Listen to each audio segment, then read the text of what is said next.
Niambia wewe, toe mtoto karibu na Nyoli. Mpaka anamfaulishia pale.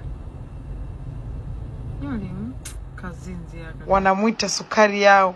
Watu wamekutana dukani yani. Haona hata masaa matatu wameshabundi, wanakimbizana kuchikuchi, wanabebana. Au Remi ana dawa jamani. Warembo hawalali hawali huku. Yani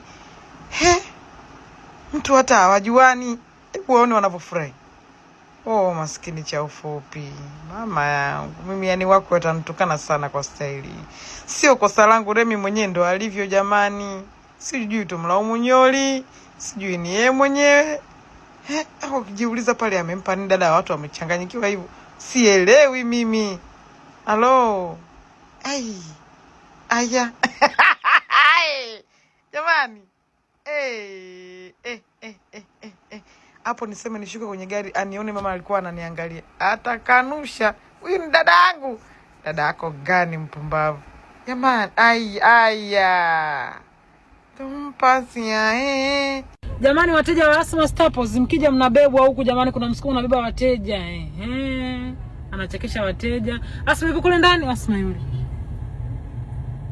Afu kuna msukumo huko unabeba wateja. Wateja wa Asma Staples. Yaani ukija dukani ukamkuta msukumo hapo nje, unabebwa tu. As long as wewe sio mbaba wala mwanaume. Kwa hiyo, karibuni sana Asma Staples. Ukija hapo utakuta msukumo atakubeba. Utamkuta Asma Jamida mwenyewe atashuti na wewe, atapiga picha na wewe, hata kuchekesha. Asma ni comedian. Kuna huduma ya delivery, tuna boda wetu wanakupelekea mzigo wako popote ulipo. Unaagiza unaletewa. Nataka nini tena wateja? Haya.